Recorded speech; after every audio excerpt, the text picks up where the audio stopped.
course number 4, more seafood, surprise. So we're gonna go back to Lock Bar, one of my favorite places down in Baltimore. They make the best tuna poke I've ever had in my life.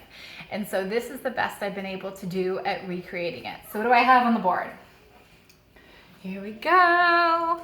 In the back, I have diced cucumber. I used the rest of the stuff I'd already sliced for the crudo because I didn't want it to go to waste. So half of it's diced and half of it's sliced, but whatever, right?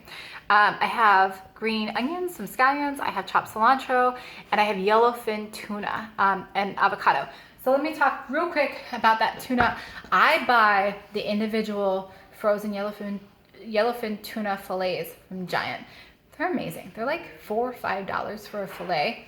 And the big thing about when you're eating fish raw, it's really important that it's been frozen previously, because when you freeze it, you kill any potential parasites that could be left in the fish. So if you're going to do raw fish, it's really good that you're not cooking in any way. It's really important that it's frozen first, and then you know that it's safe to eat. So yellowfin tuna and the avocado. First thing, the thing that makes the most impact on poke is with the sauces. So this is our best guess at theirs. I start with a teaspoon each. I have in here already of some chopped ginger and garlic. I'm gonna add to it orange juice. I'm gonna say about 4 ounces of orange juice. I'm just gonna do a really quick squirt. I'm sorry, I'm the worst at measuring things. But a quick squirt of lime juice. We're gonna do that minute miso that I told you I use when I make miso soup. Probably a tablespoon, let's say. Say a tablespoon. I'm at the end of this container, so I'm just trying to use it up. Tablespoon of minute miso. Let's do a tablespoon of soy sauce. We're gonna do about a tablespoon of the Thai chili. This one's also on its last leg. There we go. Use up what we can in there. That's not gonna work. We gotta use the new one. That's okay. I have it. I'm ready. About a tablespoon. Oh, of course it's gonna have a seal. Well, we'll fix that in a second.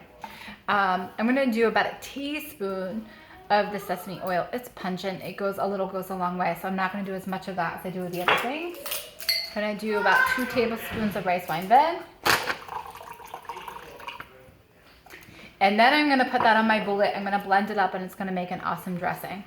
So what we're going to do in the meantime, so you don't have to hear that, is we're gonna combine all of our other ingredients. So I'm gonna take all that diced tuna. I took that raw tuna. A trick for you is don't thaw it the whole way. Only let it thaw maybe halfway, and it's much firmer for you to be able to slice and dice. So I got this nice, cute, tiny little cubes. Here come my kids, you hear them?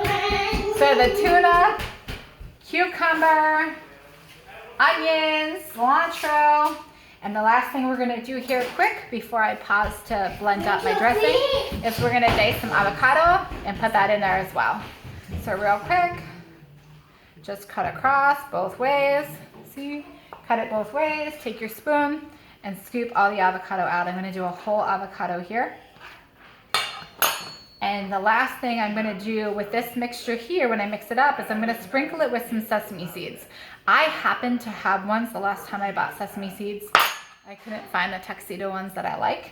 But I did find sesame seeds that have seaweed in them, which is perfect. So all those ingredients are already in the bowl. Sprinkle it with those sesame seeds. I'm gonna mix this up quick. Let me move back so maybe you can see better. Oops, falling out of my bowl. Better than falling out of my dress. All right.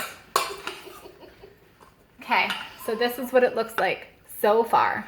I'm gonna pause the video for a second. I'm gonna mix up that dressing in the blender, and then I'm gonna come back and show you how I played it. Hi, I'm back. So I blended that dressing up, if you will. I'll tell you, I had a little bit too much OJ, so do less than I did. I think I did close to 4 or 5 ounces, maybe just do 3. And everything else was good. That was on point.